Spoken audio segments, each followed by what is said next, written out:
merci. C'est juste pour rappeler pourquoi nous sommes là. Aujourd'hui, sur l'invitation de l'Assemblée des Gilets jaunes byzantins, tous les citoyens étaient appelés à venir dire « Nous voulons défendre les services publics, car les services publics, c'est ce qui assure pour nous notre lien commun entre nous qui nous permet de mieux vivre ensemble. » Et aujourd'hui, l'Assemblée des Gilets jaunes byzantins remercie tous les participants, les membres citoyens, citoyennes normales, engagés ou pas engagés. Nous sommes là, réunis. C'est ce qu'on appelle la convergence. Et sans convergence, il n'est possible de rien. Aujourd'hui, nous sommes là. Applaudissons-nous. Merci à vous.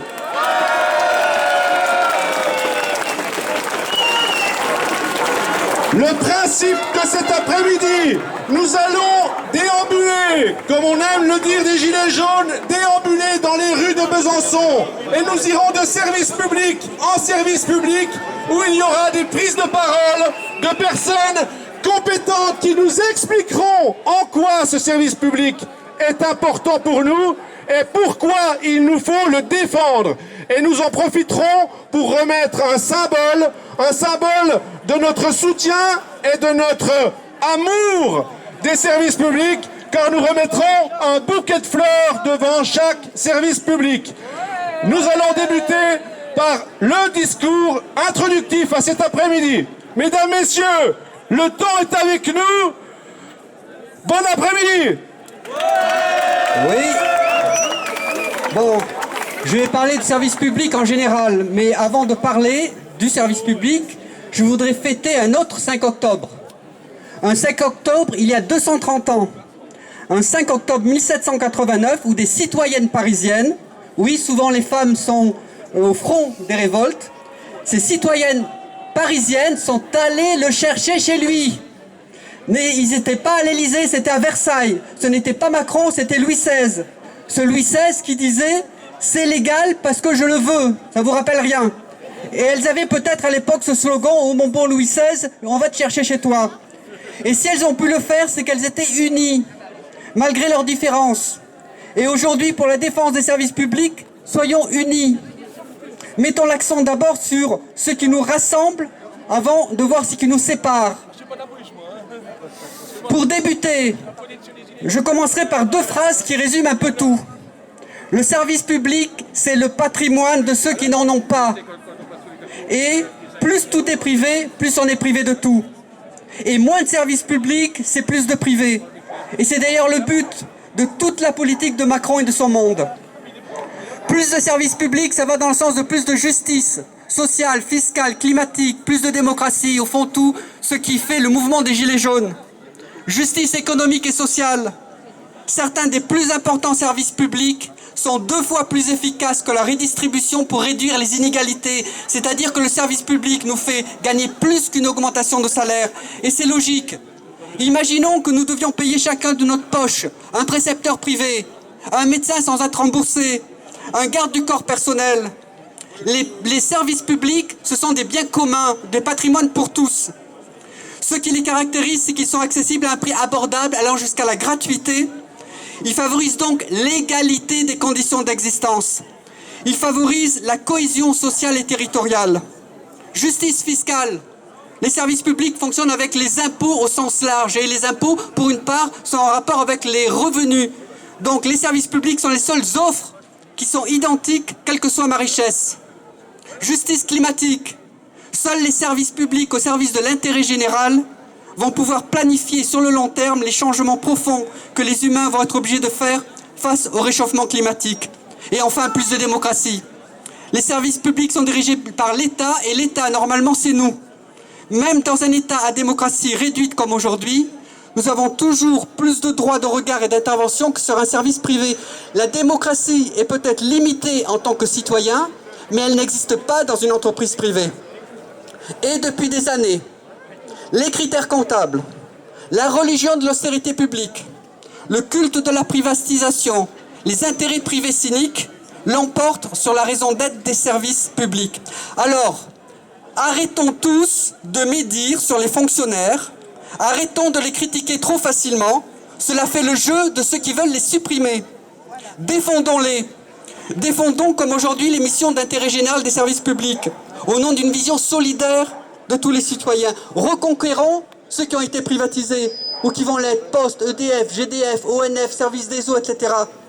Ne pas recevoir le courrier, ne pas pouvoir en envoyer dans des conditions acceptables, ne pas recevoir l'eau portable, ne pas pouvoir se raccorder à un réseau téléphonique, ne pas recevoir l'électricité, ne pas pouvoir se chauffer, ne pas avoir de transports en commun locaux ou nationaux accessibles à un prix abordable, ne pas pouvoir se soigner et recevoir une éducation et formation de bon niveau, ne pas pouvoir être sécurisé par une police au service des citoyens ou jugé par une justice gratuite et indépendante.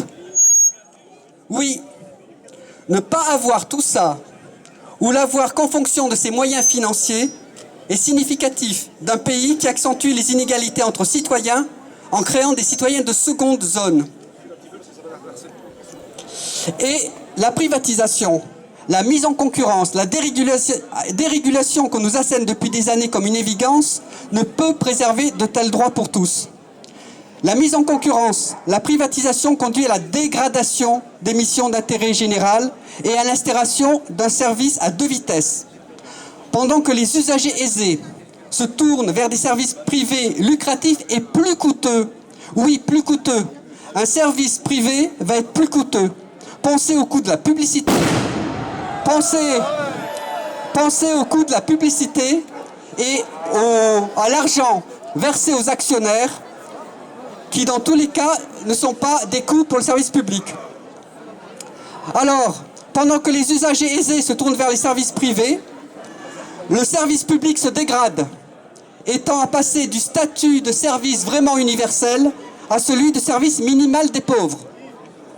Et un dernier argument pour le service public, l'accomplissement des missions d'intérêt général n'est pas qu'un problème de coût. Il repose sur des valeurs que la privatisation, l'introduction de la concurrence met à mal.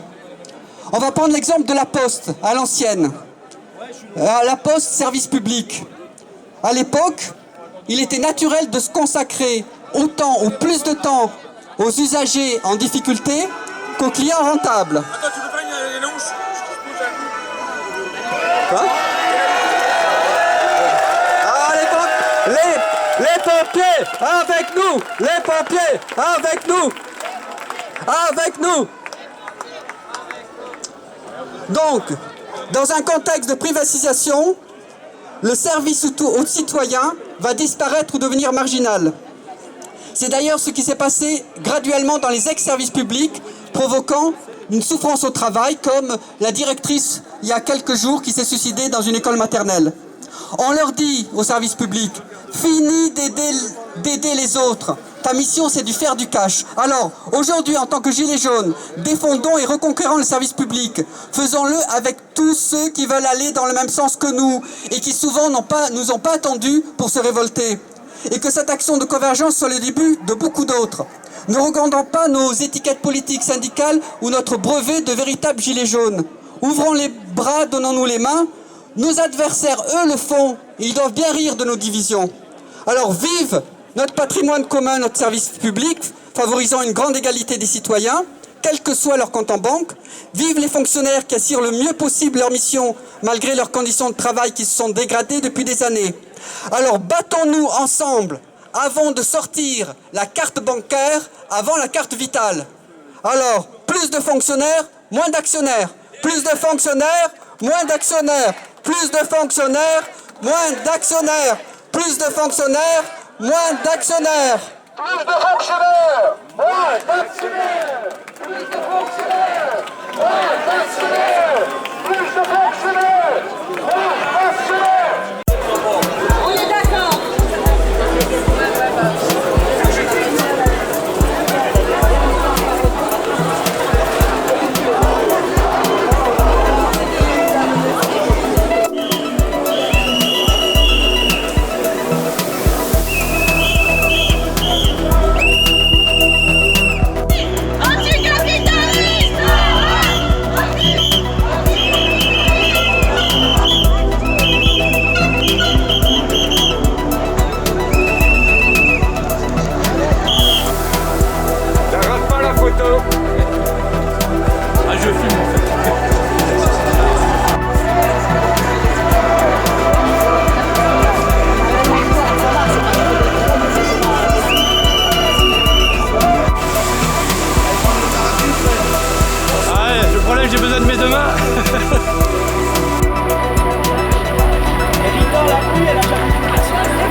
gilets jaunes devant chaque service public, de faire un petit topo sur chaque service public et ses difficultés.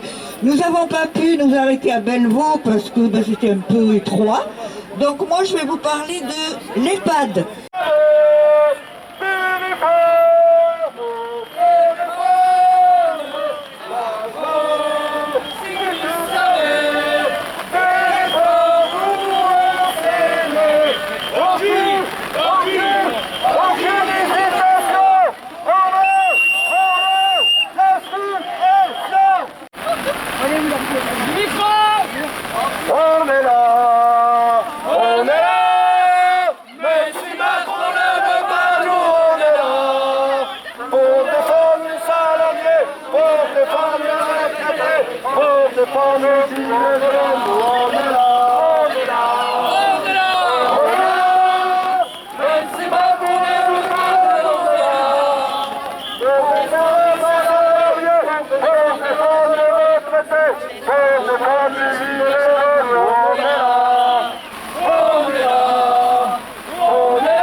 Un des offices HLM de Besançon, la SAIEMB, je ne vous dirai pas ce que ça veut dire, c'est trop long, est près de la faillite.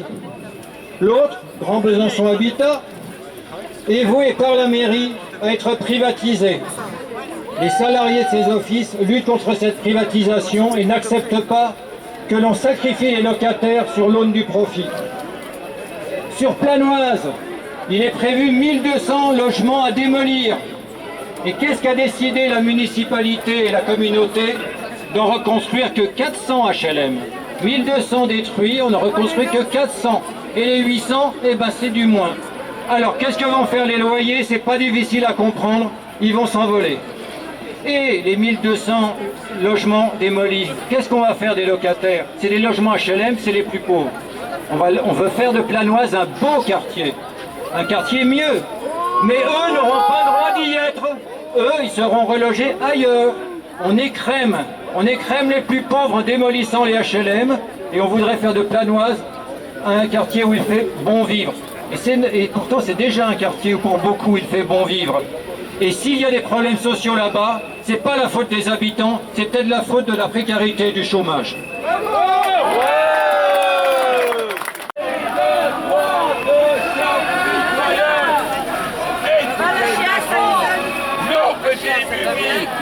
Redonnez-nous notre service public. Elle s'est endormie dans la voiture.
des brancards, que des gens fassent des dizaines de kilomètres pour voir un médecin et attendre des heures pour être pris en charge. Que nos vieux et nos vieilles dans les EHPAD aient droit à une douche par semaine maximum, qu'ils soient poussés en fauteuil à la salle à manger pour que ça aille plus vite. Ce n'est plus acceptable. La santé doit être un droit fondamental pour toutes et tous. La sécurité sociale, sans les mutuelles, ne rembourse plus que 50% des soins, sans compter les soins dentaires ou optiques. Les mutuelles prennent en charge le reste, mais le traitement est loin d'être égalitaire, on en sait quelque chose. Alors oui, la santé publique est en péril. Au regard des besoins, les gouvernements successifs imposent un financement insuffisant. La ministre de la Santé organise la mort programmée à petit feu des hôpitaux de proximité, possédant encore des plateaux techniques en regroupant les soins dans les CHU, sorte d'usine à soins. Dans la région, et on a l'exemple de Lons, de Dole, où des services disparaissent.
À mon tour de prendre la parole, je me présente, je suis agent des finances publiques.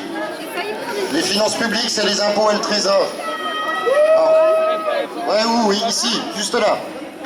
Alors certes, on n'est pas l'administration la plus prisée, certainement parmi vous, mais on est peut-être une des plus utiles. On n'est pas là pour éduquer vos enfants, ça c'est certain. On n'est pas là pour vous soigner, on n'est pas là pour construire des routes, on n'est pas là pour s'occuper de vos parents âgés, mais sans les finances publiques et les agents des finances publiques, il n'y a pas d'argent qui rentre dans les caisses de l'État.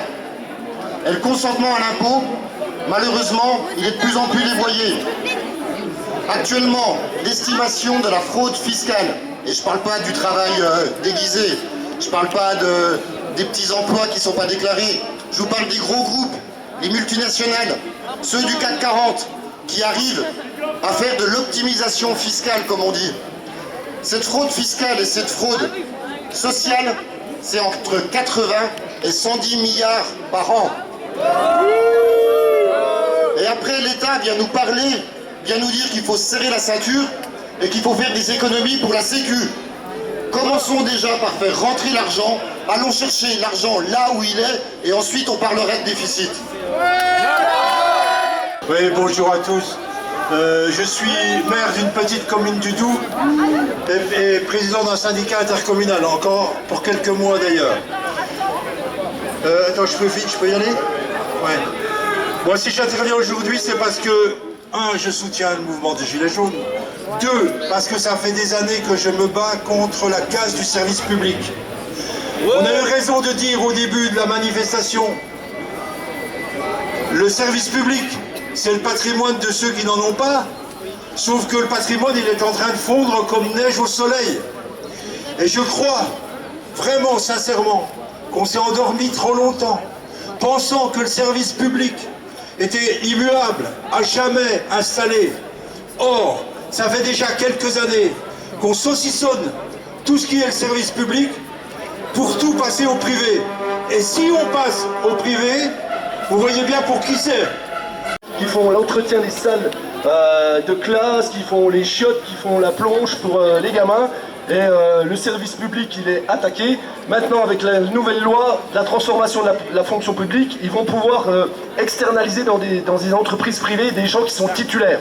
Voilà, mais ce que je voulais dire aussi, c'est que là, on est très nombreux, c'est une bonne chose. Il y a des gens qui sont là, qui a des choses qui leur plaisent pas. Il y a des gens qui, pareil, on ne peut pas plaire à tout le monde, mais il faut qu'on soit tous ensemble pour lutter, parce qu'en fin de compte, ils sont en train d'attaquer le service public, notre modèle social, tout notre modèle social, la retraite, la sécu, etc.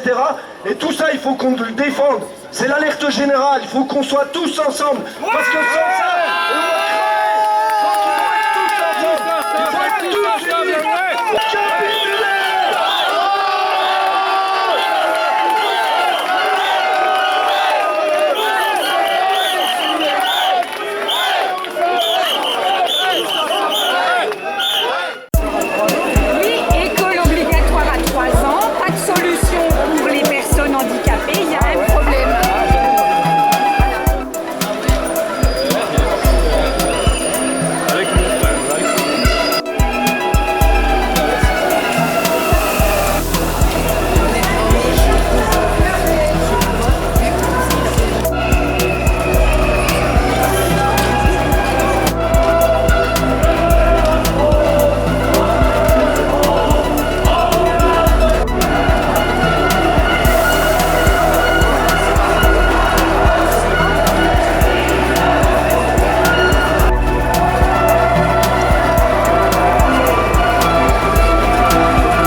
durant les opérations parking, on a récupéré les tickets étaient récupérés et ça a été fait les guirlandes. Ouais, je comprends mieux maintenant.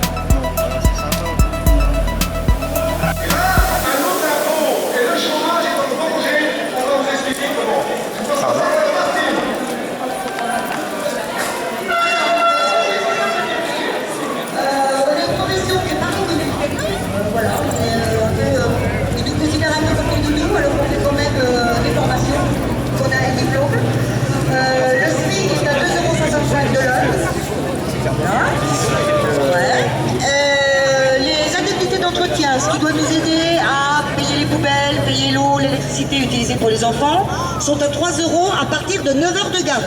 C'est-à-dire qu'en dessous, c'est 2,60 €. Voilà, donc qui vit avec ça. Et cette histoire de de mettre les impôts au bout de 4 mois d'activité. Il faut savoir que nous, on a des emplois qui sont très précaires. On peut avoir des enfants 1 mois, 2 mois, quelques semaines. Voilà, donc on ne touche pas toujours le chômage pour des missions qu'on a accomplies. Donc voilà, on demande un petit peu plus de reconnaissance et puis s'ils pouvaient un petit peu augmenter aussi le SMIC. Je vais faire des raccourcis.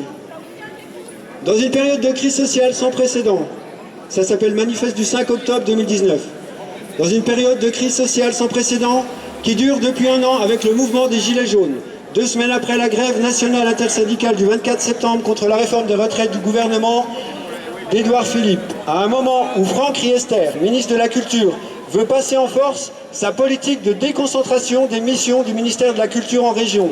Les agents de la Direction régionale des affaires culturelles, de Bourgogne-Franche-Comté, présents sur le site de Besançon, Dijon, Lons-le-Saunier, Vesoul, Belfort, Mâcon, Auxerre, Nevers sont en colère.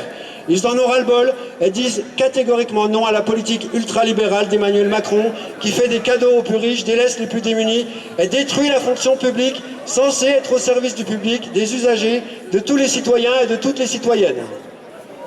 Les représentants CGT Culture de la DRAC de Bourgogne-Franche-Comté sont solidaires avec celles et ceux qui luttent, ceux et celles qui souffrent et qui manifestent chaque samedi pour avoir accès à une vie digne, socialement, économiquement et professionnellement. Les représentants CGT Culture de la DRAC combattent le projet de réforme des retraites dirigé par le président de la République et organisé par le gouvernement d'Édouard Philippe, car ce projet antisocial fait qu'on ne prendra plus en compte uniquement les meilleures années et les mois de salaire pour calculer le montant des pensions, qu'on obligera les salariés à partir plus tard en retraite, que le montant des pensions ne sera plus garanti, qu'on baissera les bonifications pour ceux qui ont plusieurs enfants. Les représentants de la DRAC Bourgogne-Franche-Comté refusent cette logique mercantile où le profit l'emporte sur l'intérêt général. Le texte sur la justice sociale. Merci, c'est très respectueux. Merci de votre respect. Un texte sur la justice sociale. On le mettra en ligne. Le service public est un bien commun. Son démantèlement n'a pas commencé hier. Selon un principe maintes fois reconduit de diviser pour régner, consistant à appauvrir un secteur ciblé, rendre des comptes négatifs, prétexter des ajustements européens, le gouvernement successif ont régulièrement bradé le service public au mépris de celles et ceux qui en bénéficient et de celles et ceux qui y travaillent. Aujourd'hui, nous sommes dépossédés. Le bien commun a cessé de nous rassembler. Les décisions prises par celles et ceux qui président à nos destinées continuent de nier notre quotidien et nous restons là, isolés, à attendre.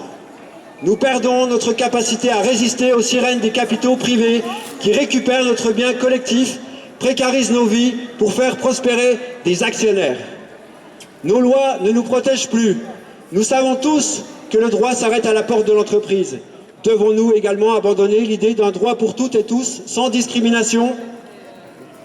Un projet de loi prévoit des amendes de 500 € pour les sans domicile fixe. Il y a quelques jours, la préfecture du Doubs a reconduit un migrant dubliné vers Madrid en lui confisquant ses papiers et son argent. L'agression est totale. Une directrice d'école primaire, Christine Renon, s'est donné la mort sur son lieu de travail le 21 septembre à Pantin. Nous sommes privés de maternité, privés d'école, privés de culture, privés de santé, privés de loisirs. Cet été, l'hélicoptère des pompiers, Dragon 25, a été retiré au service de secours. Dans quelques jours, le centre de loisirs de Mout fermera ses portes faute de moyens pour entretenir le bâtiment. Combien d'emplois supprimés? Combien d'emplois induits? Quelles conséquences à long terme sur l'isolement des zones rurales? Je continue.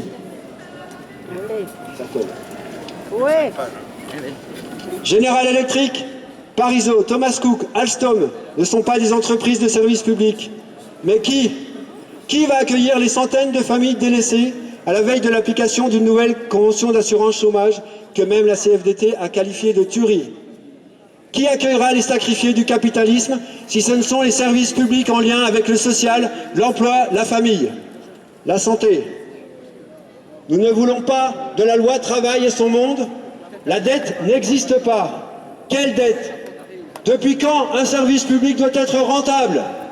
Ce qui est rentable à nos yeux, c'est la solidarité, l'entraide, la cotisation, la retraite par répartition. Parce que c'était impossible, ils et elles l'ont fait.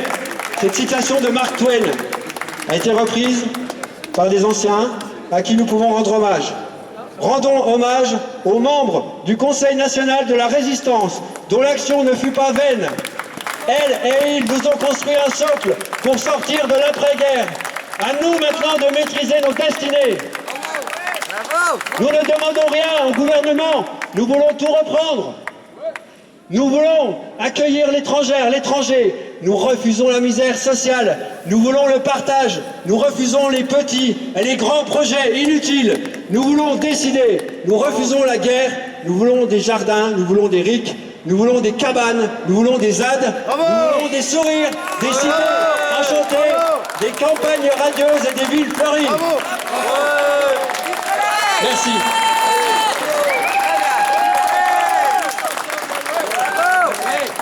Tous ensemble, ouais, ouais. Tous ensemble, ouais, ouais.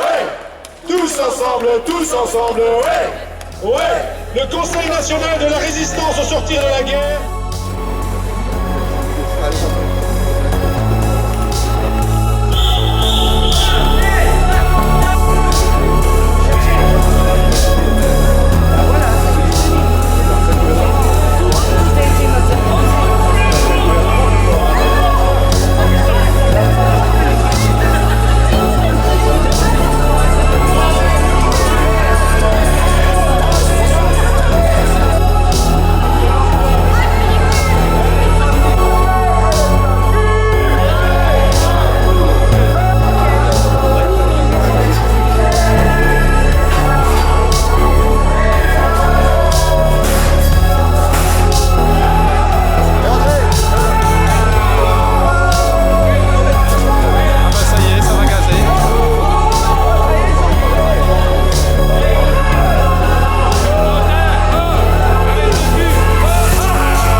C'est le nouveau slogan. Voilà, mariage gâté, mariage heureux. Ils sont pas rigolos.